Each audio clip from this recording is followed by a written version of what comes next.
Welcome to the Real Growth Podcast. On this episode, we are meeting with somebody that's went through real growth in many ways, mostly in muscles. I mean, that's why we're here to talk, right, James? Yeah, that's it. Yeah. The Real Growth Podcast is all about people that have grown in business, people that have grown in life, people that have grown in real estate. And I'm excited for this episode because, one, James lended us his studio, which is an amazing studio, and I'm going to take full advantage of it as many times as you'll absolutely let me. And two, because James and I have a history that you'll be able to learn more about, that I'll be able to just think back to the good old days and think back to where we are today. And so without further adu, James Keller, who are you? Where are you from? Well, that's the wrong one. It was supposed to be a clap. I'll give you the clap. Thank you. You really threw me off with that muscle line. I didn't really know what to say. So congratulations. That what I've been thinking about. Yeah, this that was morning. Pretty good. What was your question? Who am I? Who are you? Give us the origin story. I am James Keller. I am currently a tattoo artist. I own a tattoo shop here in downtown. I have been around the business industry for many, many years in this town. I've wore several hats and had my hands in many, many different things. And I've always felt that you and I kind of came up in the business community in this town at the exact same time, kind of as like brothers, as we were speaking about earlier. You know, we went through a lot of the same things, same ups, same downs, and we really experienced business together for many, many years. James, you know, the title is Real Growth. And when I say that, I think there's no better way to start looking into someone's real growth than going back on their Facebook posts. Oh boy. So this morning I just typed in your name in my Facebook and I started scrolling and I started looking back, and some of the photos that I see. I was going to say, I think I made a lot of them private. So I'm curious now what happened. So some of the photos that I see, you know, there's the obvious brand of you affiliated with crotch rockets. Okay. So that's one thing I see. Yeah. Another thing that I see is you with a backwards hat and not always giving the right finger, but it's okay. I still wear the backwards hat. and that finger is very apparent in some of those photos. There is photos of you with different sign companies. There was one, I appreciated this one. There was one with Marcus Sherrills where he's holding up a picture of you that's autographed. And it's just cool to see the connection to, you know, somebody that has went through real growth themselves, Marcus and yourself. There are photos, a lot of photos of you and your children, your son at a very young age. There's photos now of you being a tattoo artist. So that being said, when I say real growth, how would you describe some of that real growth that can be found through your Facebook photos? That is an incredibly good question, Bucky, because, you know, you get so caught up in the current times and what you're working on and things. And oftentimes you don't look back to, you know, where you really came from. You're always so hyper focused on where you're trying to go that you don't necessarily look back and you're like, wow, I really have came quite a ways. Yeah, I mean, a lot of maturing, I guess. I think that's the biggest thing. You know, I've grown up, you know, and I've learned more about the person that I want to be. I've learned more about the person that I want myself to be for my children. I've learned more about the person I want to be in business, and I've really just matured through all of it. So yeah, there was a lot of fingers. I'm sure there was a lot of not great language. There was a lot of things that I wouldn't be proud of anymore. But, you know, I mean, it's good to look at the growth that's came from all of that stuff. And if you had to describe some moments of just growth for yourself personally, what are some things that stand out? Because I knew you when you first started in the sign business, you were working for somebody, and then from there, you just had this entrepreneurial hunger to do your own thing. That's something that a lot of entrepreneurs have, is just that desire to want to do their own thing, be their own person in business. And I saw you start to go through that. So what are some moments of real growth that you really stand out in your journey through business? I think back then I just had too bad of an attitude to work for anybody else. So I was kind of forced to be my own boss. I was the only one that could put up with myself. I don't know. I mean, there's been a lot of ups and downs in it. And I think every time you get knocked down in business or in life, you inevitably learn something.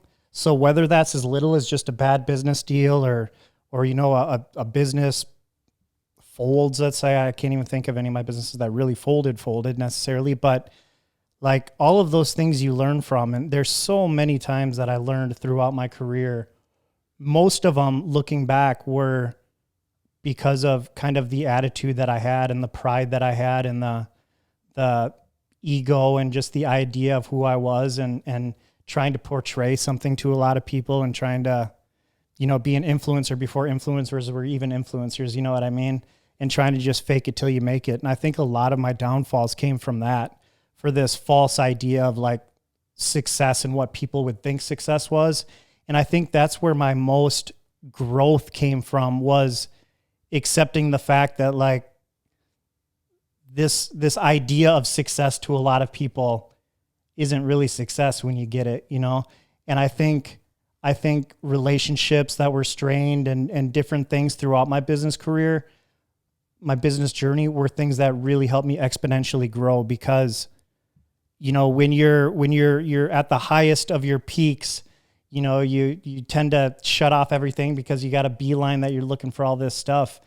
You're trying to acquire this amount of success and whatever that idea is. And then, once you get there, then you're like, oh man, I'm here alone, It's that kind of idea. And that really, I think, is what helped me grow the most through all of it. I could give you all a bunch of feel-good anecdotes about how great everything is, but I don't know. I just like to be real and say, like, throughout all of that stuff, I really grew a lot because I really had no choice, because I learned things the hard way a lot. Back then, when we were first starting and we were going through all of this stuff, it wasn't really the same kind of environment as it is right now for young entrepreneurs and young business people. It was kind of a lot more like hard knocks kind of lifestyle. There wasn't so much mentorship that was just everywhere at your disposal, So a lot of it was like, okay, I'm going to try, I'm going to mess up, and I'm going to grow from that, and then do that again and do that again and do that again.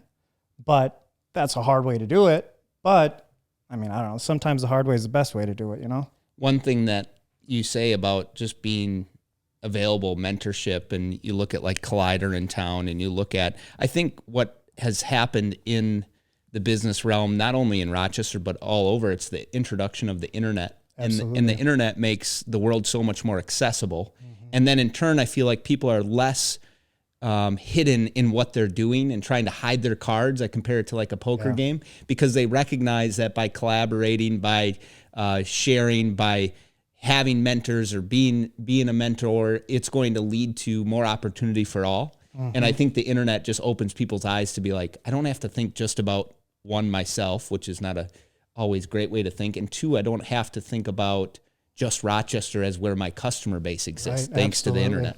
That's exactly it. Now you become, instead of being a local entrepreneur, you can become a global entrepreneur.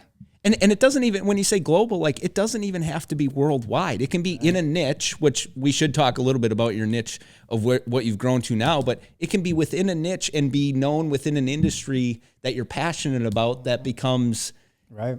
Very beneficial to those that are learning from you, and to those that you're learning from, because there's such I see it in commercial real estate, there's such a crew of people that are forward thinking when it comes to marketing and using the internet to their advantage to help their business. So, and I think that goes back to, like, we used to speak many years ago, again, when we were really getting into all the, when video just started getting big and all that stuff, that, I spoke about influencers earlier, and just the idea of influencers. I think that has changed so much, where when I think of what an influencer is, it's kind of exactly what you said. In that niche, if a person's here or in California or wherever else, if they think about commercial real estate, who's the person that pops into their mind, right? I think locally, absolutely, it would be you, fortunately, because you've done it right for many, many years. And I think that's the influencer lifestyle right there.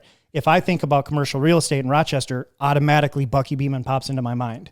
So I think, and then you've also progressed that into your digital brand and gone, nationwide, and you've been to events and you've done all this different stuff and coach people and help people. And I think that's truly what an influencer is. It's not necessarily somebody on Instagram selling makeup, or something. It's somebody who's actually influencing a niche that they're into.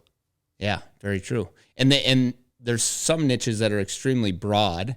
Like I'll use transportation as a broad niche per se. And then you could get into even further niches of like transportation that is related to trucking, transportation that's related to medical transportation.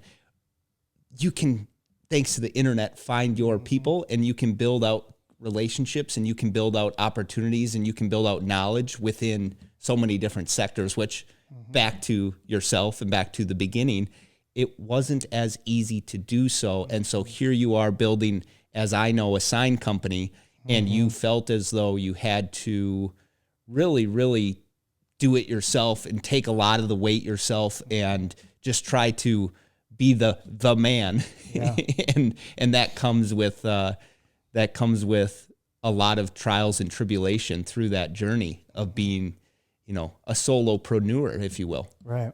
And I think like in a service business like that, it's even harder because, being an influencer, being somebody in that kind of lifestyle is a little bit different to try to build a brand on it. So it really gets down to like that lifestyle business kind of thing.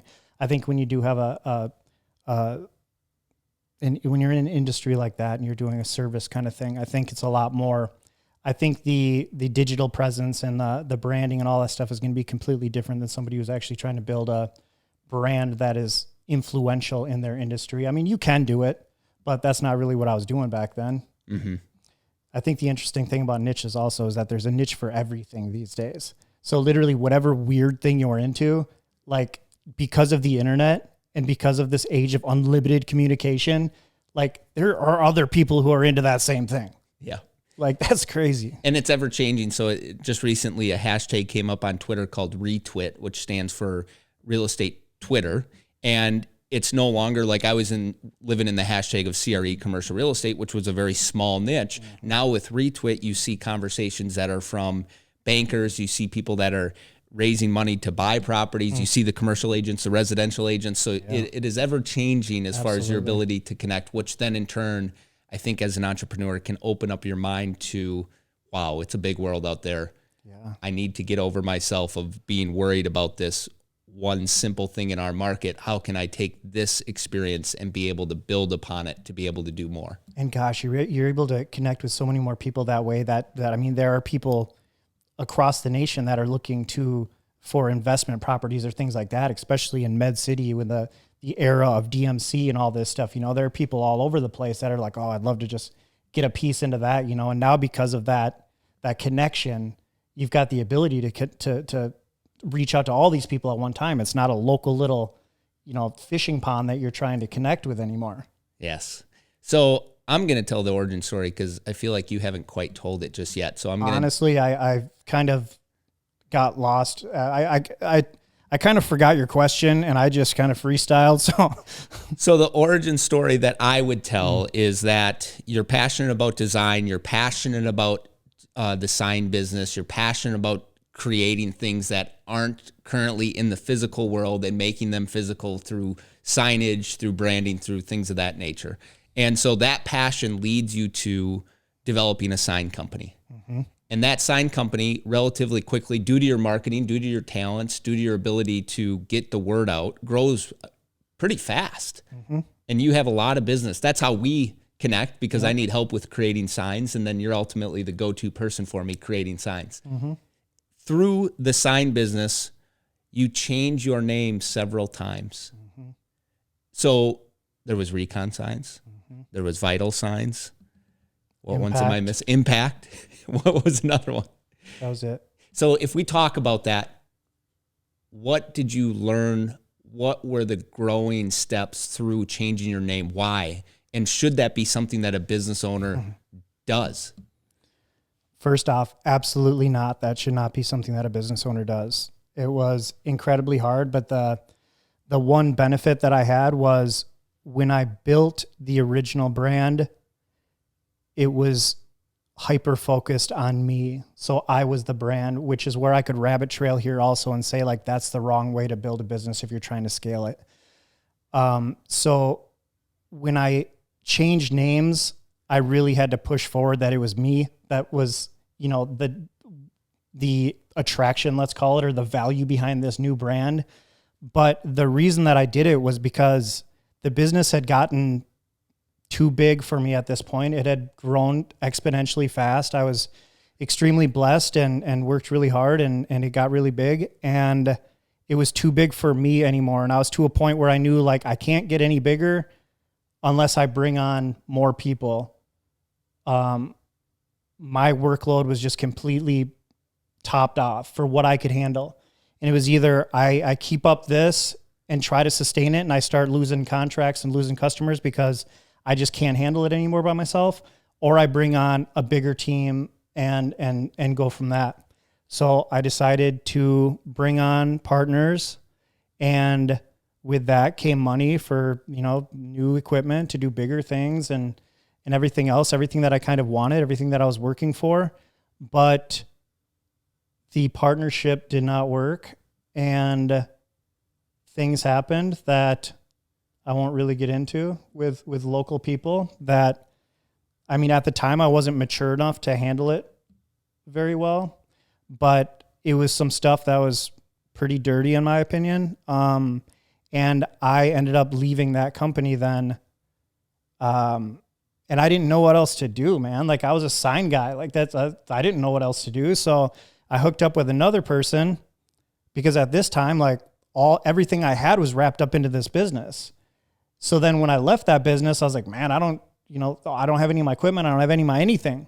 At this point, they kept my name that I had built. They kept all my equipment. They kept my location. I don't know if they kept my location, but they had everything that I had built for the last handful of years. So then I was like, all right, well, I need somebody else because I don't have the money. I don't have the capital. Now I'm at this point where customers are expecting this type of work from me that I had built with all this nice equipment and all this nice stuff. And now I can't go back to, an Amazon little piece and be like, okay, like, I'll work my way back up again. Like, I wasn't at that point anymore. So I had to go all in again so I could sustain the people that I had. And I hooked up with somebody else, and I don't really remember anymore what happened, but that didn't work out. And then I hooked up with somebody else, and I kind of just kept replaying that and just trying to stay afloat and figuring out what partners I could work with and who I didn't think was going to take advantage of me back then. Now I know, like, a lot of it was like my own pride and stuff. I think that there was a lot of stuff that wasn't very good as far as like business relationships go with both parties.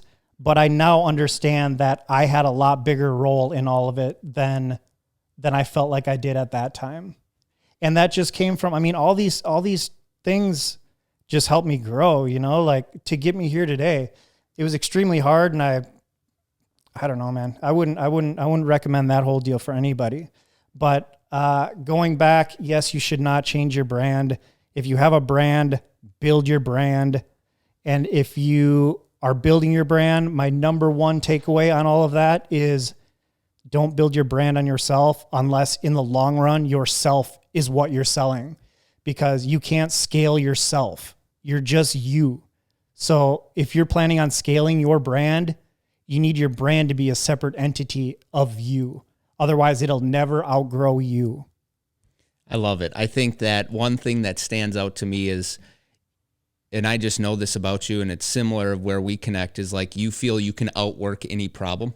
Absolutely. So as the problems continually happened, and now you being mature enough to recognize that you played a role in some of those problems, right? Mm-hmm. It's always our fault just as much as it may be someone else's fault. Yep. And I love, like, watching Gary Vee. He always talks about, like, if there's problems within my company, I got to go and point at myself and go, right, why did I allow that to happen, right? And it's not easy to do in a young business mindset, because you feel like you're the one that should be doing everything right, and it's everyone else's fault. Right. And it takes maturity to get there. So you kept, I think, thinking you could outwork the problems, stay later, work harder, find the right people, problem solve, and expecting other people to want the same thing that I wanted when they aren't there in the grind, right? Like, all I needed them for was money, right? And like their connections, let's just hypothetically say, in whatever situation. But then I'm there working my butt off, trying to outrun all these problems, thinking I always used to say, like, I know no matter how far I get knocked down, like I will always end up on top because I know I can outwork every single one of my competitors. I know that I can work harder than all of them. So I always know I'll end up back on top. And it worked, but like it was terrible. What a poor way to have to live. Seriously. Right? But expecting other people, whether that's your employees, whether that's your partners, whether that's your family, whoever, to care about this endeavor as much as you do is never going to happen because it's not theirs. Yes. I mean, they may have a stake in it, but they got other stuff to do. Yes. They're not there trying to grind this every single day like you. So how can you expect them to have the same feelings and tenacity that you do? Correct. And I think one thing too is maybe they have something figured out that you don't. Yeah. A balance, right? Truth. And that's like, you sit here as an entrepreneur and you love the thing that you do and you want to work every single day to try to build it larger, wherever you're headed.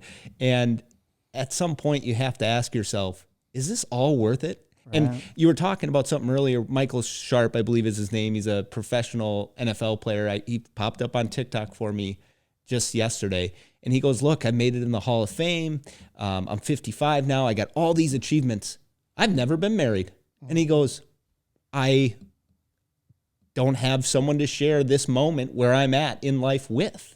And it's like, is that ultimately where you're trying to go? For some people, that might be where they're trying to go. It's no right or wrong. But for someone like that of so much achievement to have that reflection at that point in life, it helps you recognize, similar to what you've recognized, is this worth it to build this thing that I'm attempting to build? And I think in a spirit of transparency, like you and I have both we've both witnessed each other burn a lot of relationships in the past because of our work ethic and our drive and our yearning and hunger for success and being at the top, and we've both seen it happen with both of us.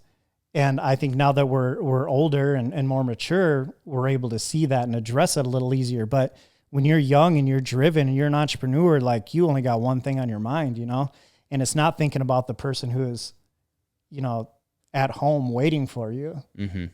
Mm-hmm. And that is something tough to kind of acknowledge. And it is really, really hard for people that are, especially when you're fresh, man, because you're like just so hungry, and you expect other people to understand that. And I had actually just said to my wife a couple of days ago, I think we might have been talking about you, to be honest with you, but said something about like, oh yeah, girls always like, they're like, oh yeah, I love entrepreneurs. Like, that'd be so cool. You're an entrepreneur. Like, awesome. Like, and then it's like 3 months, 6 months into the relationship, they're like, why are you never home? Like, it's like, man, I don't think people really understand what that really means.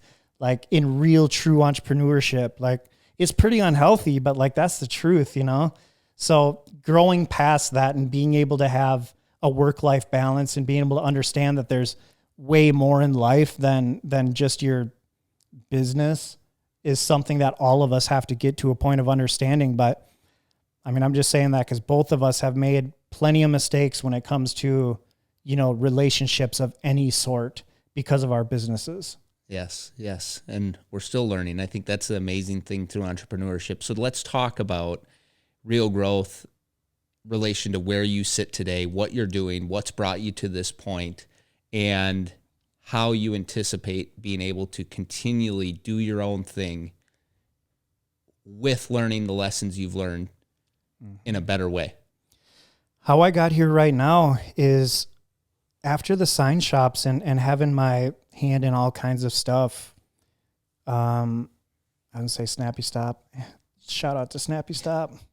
I had gone through enough ups and downs and success and losses and all this stuff that I just was at the lowest low point, and to the outside public, like it looked like I was still walking on clouds, like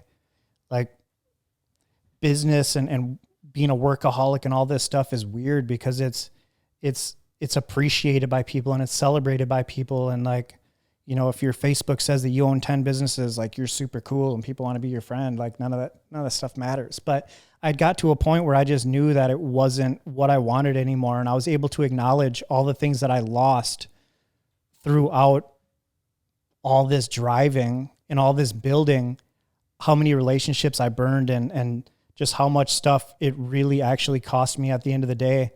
And I walked away. I dedicated my life to Jesus Christ. I told him that I mean, at one point I was just completely sick of who I was, you know, and really just going through a lot of depression and acknowledging the fact that like I was not a good boss. I was not a good friend. I was not a good significant other. I wasn't a good son. I wasn't anything.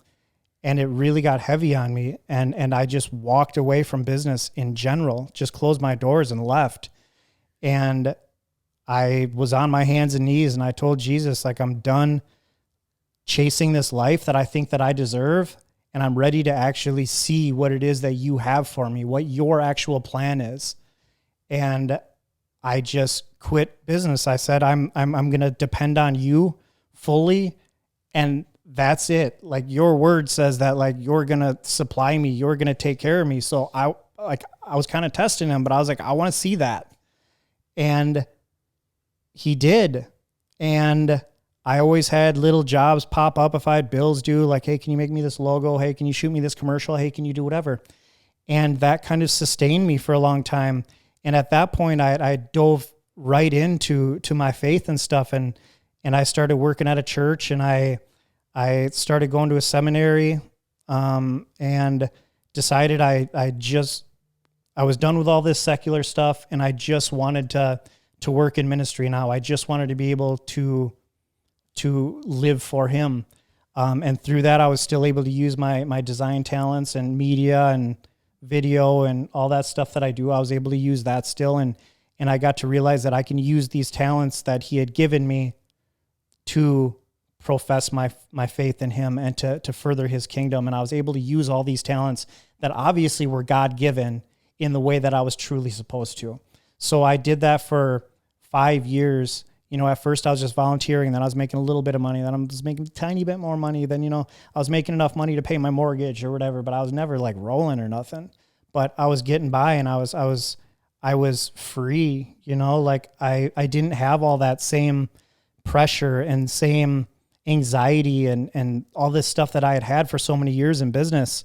And I genuinely felt free. And I thought I was just going to be in ministry forever. I planned on being a youth pastor or something for like my job.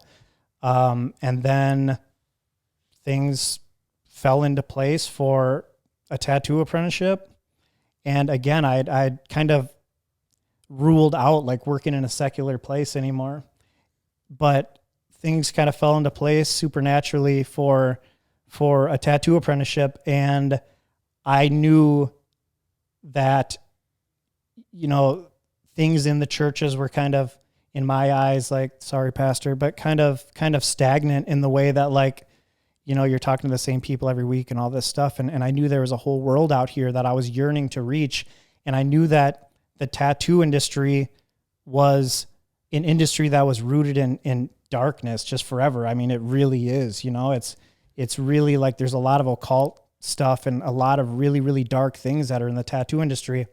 And I knew that I could use my background, my talents in art and all that stuff to have a ministry in a place that is traditionally a dark industry. And I knew that I could be a light in an industry full of darkness. And that really excited me. And that's where the tattoo shop came from then. I did my apprenticeship. I opened this place a year and a half ago-ish. And I've really, really used this opportunity to just glorify Christ in everything that I'm doing. And I've always said to people over and over again that this place, before anything else, from the day it was conceived till today, sitting here right now, this place is a ministry before it's anything else. It's a ministry where you can get some cool tattoos done, you know, but at the core of it, my business is a ministry. And that's where, I mean, I think I've grown the most through all this stuff, is being able to let go of the idea that it all matters. It all comes down to me. It all comes down to my talents. It all comes down to my drive and how hard I'm willing to work. I am the cornerstone of all this. That was my idea for so long. And I think that's the idea of many entrepreneurs. And when I was able to let go of that and I was able to understand that it's not just me, then like things really just fell into place for me. Talk about the apprenticeship, because I think, how did those steps and those people that came into your life, how did that come to be? Because at that point you had given up, I'll say, the hands on the wheel relative to trying to drive and build your own business. So how did it kind of unfold? It was really weird, actually. I was at a buddy of mine's shop and we were shooting. I had a little digital ministry thing called Unlikely Disciples, and I had came up with a little micro series that was called Tattoo Testimonies. And it was basically getting Christians who were getting a tattoo and shooting them during their tattoo, and then getting a bunch of B-roll throughout that, and then having them sit down and tell us about a testimony, tell us their little 3-minute whatever testimony and what the reasoning was behind the tattoo, and kind of bring faith and tattoos kind of together and kind of bridge the gap between what people either think of Christians or what people think of tattoo artists or whatever else, because they're two super, super opposite sides of the world a lot of times. And being able to show people that, it can be the same thing. You can look like this and be a Christian, So that was the idea behind Tattoo Testimonies. And I was there shooting one of those, and the owner of that shop had said that he was going to let some person apprentice. And pridefully, I was like, that dude's a tool bag. Like if you're going to let anybody apprentice, let me apprentice. Like, I was just kidding. And he's like, oh, you want to? I was like, oh, I don't know, maybe. So I go home and I'm talking to my wife. I'm like, hey, you think this is so out of left field that I'm like, what do you think about me being a tattoo artist? You think I'd be a tattoo artist? She's like, no. She's like, you always got all these. We were about to have a baby too, like any day. She's like, you always got all these ideas. You got all these ideas, but then you don't follow through with any of them. Now you're going to be a tattoo artist? I'm like, all right, you don't think I can? She said, no. I texted him. I said, all right, I'll start right away. I said, I'll show you. And now here I am. And talking about that shop, because I think that's an interesting shop as well. Christianity was already blended in because you were already doing the testimonies. Yep. And it was a buddy of mine who we had hosted a Bible study for like 5 years before this. And he had gone in and out of like tattoos. He was a tattoo artist, and he left, and then he became a tattoo artist again. And we were still doing the Bible study and stuff throughout this whole thing. And we had a connection there. So yeah, that was really cool too. That's what originally kind of attracted me to that place, and kind of opened my eyes also that, I was like, okay, he's got the general idea, but like, I think I could do it better. Cool. I'm pretty good at branding and things like that. So I was like, all right, like you definitely got the foundation correct. Like, I appreciate it, but like, now I'm just going to take it to the next level. And talk about now going through the trials, the tribulation, the growth, the income, the potential you see. Talk about how this chapter will be different in your mind than past chapters of how you build something. Man, this chapter has already been substantially different in almost every way, because I haven't forced any of it. Like, that's what the big problem was before, I think, is I was always trying to stick a square thing in a circle hole, like I was trying to force whatever it was. And this place, for the first time in my life, is just, things have naturally happened, and I haven't had to force anything, and I haven't had to go out and market myself like crazy, and I haven't had to have a separate ad revenue, and really just always thinking, how am I going to do this? How am I going to do this? How am I going to do this? Which I think perpetually a lot of entrepreneurs, especially in the early stages, are always thinking about, like, how am I going to make this happen? How am I going to get here? How am I going to do this? How am I going to hit this milestone? And when you can just let it go and just have faith that things are going to happen, like, obviously it takes work, but knowing that, like, I can chill out and like have faith in things, have faith in the Lord. Like, I'm trying not to bring this all back to faith, but that's really the biggest difference in this entire place. And I mean, I can truly say that that's the biggest difference, that things have supernaturally happened here for me. I haven't had to worry about anything. I mean, I say that lightly. I say I haven't had to worry about anything like I used to worry about things, because it used to just be a constant worry. But now things have just happened, and I've got sponsorships, and I've been in magazines, and things happen so quickly here that like it's supernatural. There's no way to really explain it. I'm 2.5 years into my tattoo career. So like I literally opened my tattoo box for the first time 2.5 years ago. And, I'm here. I've got a beautiful place. I've got multiple artists. I've again been in all those different things and reached all these things that have just happened. People have came to me. I haven't had to search this out. Everything's just happened for me, for lack of a better term. I say that loosely. So I just want to be very clear there that, I work hard still naturally because that's who I am. But things have really happened a lot easier this time because I haven't forced them. Things have just happened because they were supposed to happen. I love it. And what was the last part? So, I mean, how is it going to be different? It's like, how do you stay rooted in the mindset that I want things to happen. I'm not going to force it. I'm not going to allow my decisions to lead to a negative word coming out of my mouth that leads to negative actions, and vice versa. Actions that lead to negative words. And accountability, man. I think that's the biggest thing, is that understanding, especially like in this world of digital, like, man, this stuff lives forever. So it's like, and like cancel culture and all this stuff, like you say or do one wrong thing and you're canceled, like you have to be so self-aware these days when you're a business owner, or if you're in any kind of leadership or influence at all, you have to be so self-aware, because all it takes is one single misstep and like everything's gone. Interesting. Yeah. It is a world of transparency unlike we've ever seen. And it forces you to, I mean, if you're either you're really good at faking it, or you have to make yourself step up to the next level and have more integrity and respect and all this stuff, which is another reason why I think this place works, is that I've just tried to really focus on more integrity than this industry usually sees, and having a higher standard and stuff. And that kind of rolls over into all the rest of it. But when you're able to live your life with a higher standard of integrity, then it's easier to not mess up like that, But I mean, it took me many, many, many, many, many years, many, many mistakes in order to get here where I feel like I've got it pretty well handled. But yeah.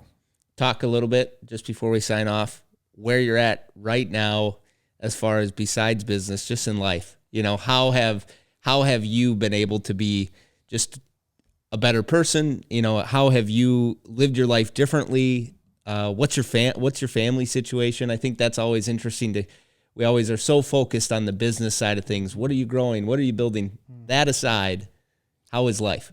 Yeah, man, life is good. I am extremely, extremely blessed. I, again, have this business that's going great. I've got a beautiful wife who actually just quit her job at Mayo a couple of weeks ago and is working with me here now.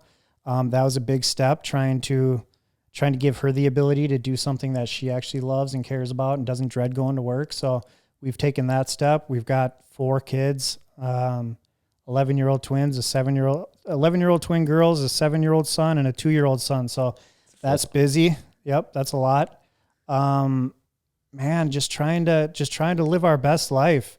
And that doesn't mean the most money. That just means, the most happiness, the most peace, the most understanding and communication and everything else, man. Just trying to be the best version of us that we really can without having to fake it. Man, that's the biggest thing. When you got peace that you don't have to worry about all that stuff anymore, like, man, that's peace that surpasses all understanding. So no matter how much money you're making or whatever your drive is or whatever you're trying to build, man, you just need to strive for peace, because that is way more valuable. I love it. This is the Real Growth Podcast. James, thank you for sharing your journey. Thank you for sharing about just your trials, your tribulations, everything that you've been through that's led you to today. And I hope that those that are watching or listening, that you can gain something from this. James, I know you're willing to chat with anybody that may be going through something in life. Where can people reach out? Instagram, I'm James Keller. websites, kellertattoo.com. Otherwise, stop in, talk to me. I'd love to meet you. Thanks a lot.